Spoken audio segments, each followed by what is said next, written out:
BA भाग प्रथम के विद्यार्थियों के लिए आज हम ढोला मारूरा दोहा पढ़ेंगे। बच्चों, मैंने इसका पीडीएफ डाला है आपके ग्रुप में, फिर भी थोड़ी सी कथा बता देती हूँ। कवि कुशल लाभ को इसका रचयिता माना जाता है।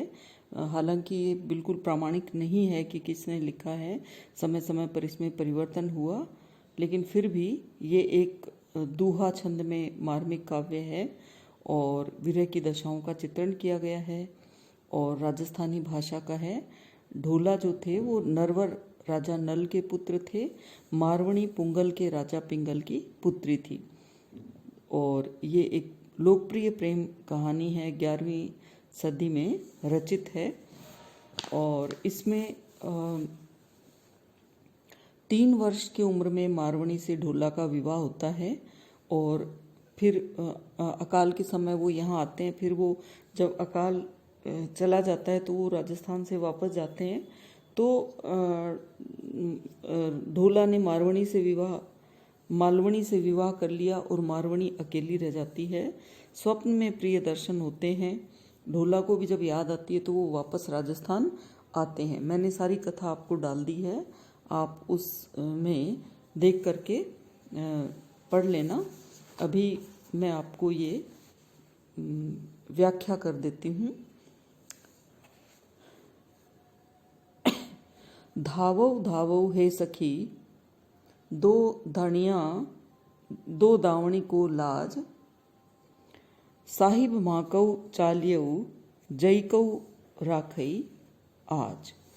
यहाँ ढोला की पत्नी मालवणी विरह की बात कह रही है, क्योंकि जब मारवणी से ढोला का 3 वर्ष की उम्र में विवाह हुआ था, लेकिन वो जब युवा होता है तो मारवणी से विवाह कर देता है, मालवणी से विवाह कर लेता है और मारवणी को छोड़ दे, याद नहीं रहता है मारवणी का उसको। तो ढोला को जब याद आता है तो वो अपनी 3 वर्ष की उम्र में जिससे विवाह होता है उसके पास चले जाते हैं। उनको जाते देख के जो उनकी उस वक्त की पत्नी है मालवणी, उसको विरह होता है। उसी का चित्रण है मालवणी का विरह वर्णन।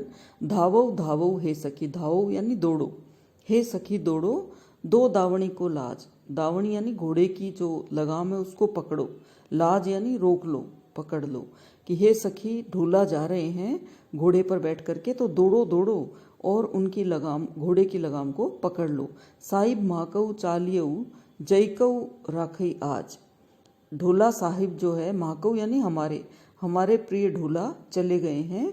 जईकऊ राखई आज, जई यानी यदि, कऊ यानी कोई, राखई आज अगर कोई रोक ले तो रोक ले, क्योंकि वो आज चले जा रहे हैं। साल चलंतऊ हे सखी, गौखे चढ़ी मई डीठ, हियड़ई वाही सू गयऊ, नैन बहुड़ा नीठ। यहाँ मालवणी के विरह का वर्णन करते हुए कवि कहते हैं, साल किसको कहा है? ढोला। साल कुंवर था, साल का पुत्र था। तो साल चलंतऊ हे सखी साल कुमार चले गए हैं, चलंतऊ चले गए हैं। गौखे चढ़ी मई दीठ, गौखे यानी झरोखे पर चढ़ करके मैंने देखा, साल कुंवर चले गए हैं। हियड़ऊ वहाँ ही सू गयऊ, वहाँ ही सू उनके साथ ही, हियड़ऊ यानी हृदय उनके साथ ही चला गया। नयन बहुड़ा नीर, बहुड़ा यानी वापस आए हैं, बावड़ना अपने राजस्थानी में कहते हैं। नयन यानी नेत्र, नीठ यानी मुश्किल से, कि दिल तो प्रिय के साथ चला गया है लेकिन नेत्र मुश्किल से वापस लौटे हैं, वो भी उनके साथ जा रहे थे। बिछुड़ताई सज्जना राता किया रतन, वारा व्यूचू नाखियां आंसू मोती व्रंत। कवि कहते हैं कि मालवणी जो है अत्यंत दुखी है और रो रही है। उसी का वर्णन है। बिछुड़ताई सज्जना, प्रिय के बिछुड़ते ही, सज्जना यानी पति, प्रिय के बिछुड़ते ही, राता किया रतन, राता यानी लाल कर लेना, रतन यानी नेत्र रूपी रत्न, नेत्र रूपी रत्नों को लाल कर लिया रो रो करके मालवणी ने। वारा व्यूचू नाखियां, और जो आंसू है, वारा व्यूचू यानी चारों प्रहर, वारा यानी दिन रात, हर वार को, सुबह शाम चारों प्रहर, नाखियां यानी बिखेर देना, आंसू मोतीवन, मोती बना बना करके आंसुओं को या आंसू रूपी मोतियों को दिन रात चारों प्रहर मालवणी जो है वो गिरा रही है। अब अगली मेरे पास स्लाइड नहीं बन पाई है, तो मैं आपको क्योंकि कुछ स्लाइड नमूने की हो गई हैं, बाकी मैं खुद कविता पढ़ करके आपको व्याख्या कर देती हूँ, तो आप इसको देख लें।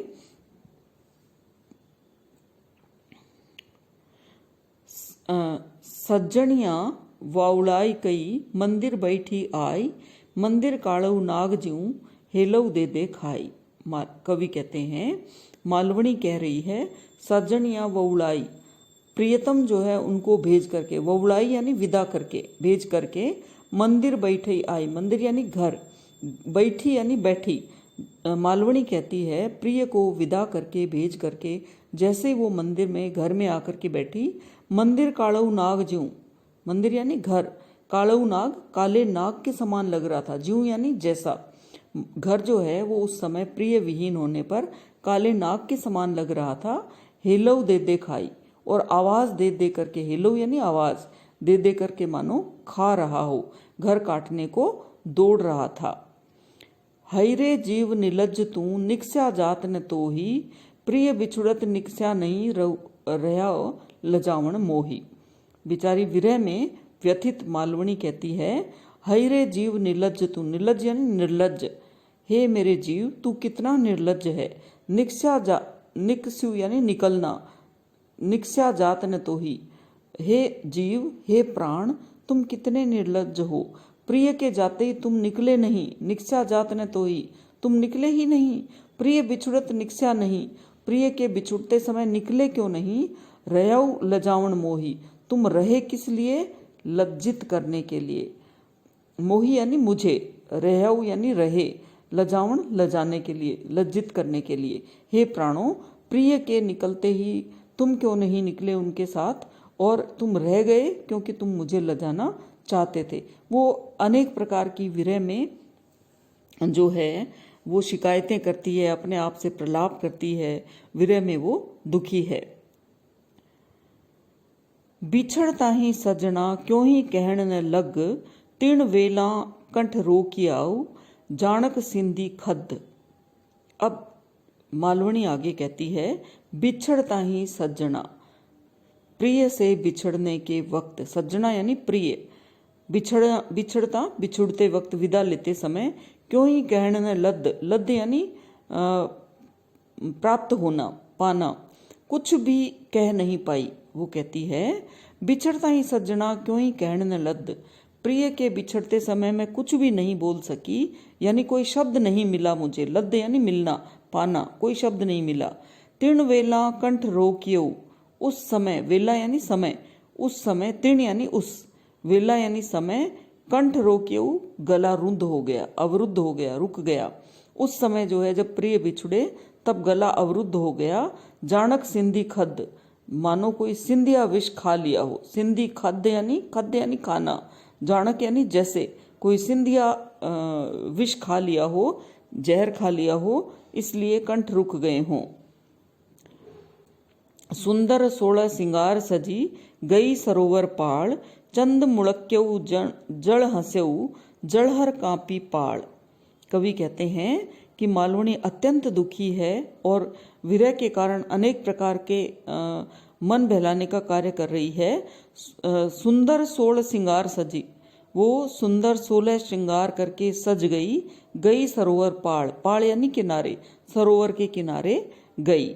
16 श्रृंगार यानी 16 श्रृंगार करके, सज करके सरोवर के किनारे गई। चंद मुड़क्यऊ जड़ हंस्यऊ, वहां उसने क्या देखा, चंद्रमा मुस्कुरा रहा है, जल भी हंस रहा है। जड़हर कांपी पाड़, और जड़हर सरोवर की पाल यानी किनारे, कागार जो है वो हिलने लगे। वो तो स्वाभाविक रूप से चंद्रमा निकला हुआ था, हवा चल रही थी तो जल का पानी कांप रहा था, तो उसे क्या महसूस हुआ उसको देख करके कि मानो उसके विरह पर जल हंस रहा है और चंद्रमा मुस्कुरा रहा है, सरोवर के कागार हिलने लगे, उसका उपहास उड़ा रहे हैं, जो सरोवर है वो भी उसकी हंसी उड़ा रहा है। विरह में जो है हर चीज जो है, प्रकृति के अच्छी चीजें भी बुरी लगने लगती है। तो प्रकृति से की हर चीज उसको दर्द दे रही है। चंदा तो किण खंडियऊ मो खंडी किरतार पूनिम पूरब उगसी आवन तई अवतार।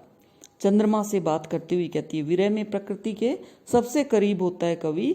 तो मालवणी जो है वो कहती है, चंदा तो किण खंडियऊ, चंदा तुझे किसने तोड़ा, मो खंडी किरतार, तुझे किसने तोड़ा। चंद्रमा की कलाएं घटती रहती है ना, चंद्रमा की कलाएं, तो उसी के लिए कह रही हैं कि तू भी रोज टूटता रहता है, खंडित होता है, तुझे किसने तोड़ा।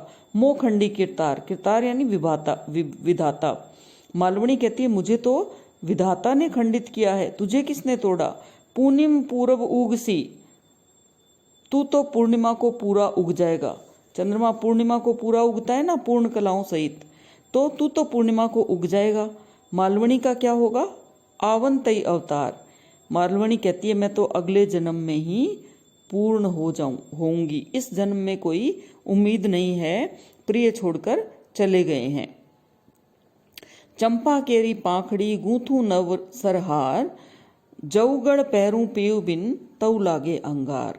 अंतिम दोहा है आपके किताब का, इस ढोला मारूरा दोहा पाठ का। चंपा केरी पाखड़ी, चंपा की पंखुड़ियां, गूंथू नव सरहार, 9 लड़ियों का हार गूंथ रही हूँ।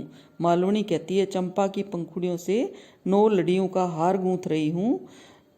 जऊगढ़ पहरूं पीऊ बिन, जब अगर गढ़ पहरूं गले में पहनूं पिया के बिन, तऊ लागे अंगार, तो जो है अंगारे के समान लगता है। मालवणी कहती है कि चंपा की पंखुड़ी से 9 लड़ियों का हार गूंथ रही हूँ, लेकिन अगर उसको गले में पहनूं प्रिय के बिना, तो वो अंगारों के समान महसूस होता है। तो इस प्रकार बच्चों, ये आपका एक पाठ आज पूरा होता है, ढोला मारूरा दोहा। मैंने आपको इसकी कविताएं करवा दी है। कुछ इसकी जो कविता है उसकी मैंने स्लाइड नहीं बनाई है, 3 की बनाई है, बाकी की नहीं बनाई है।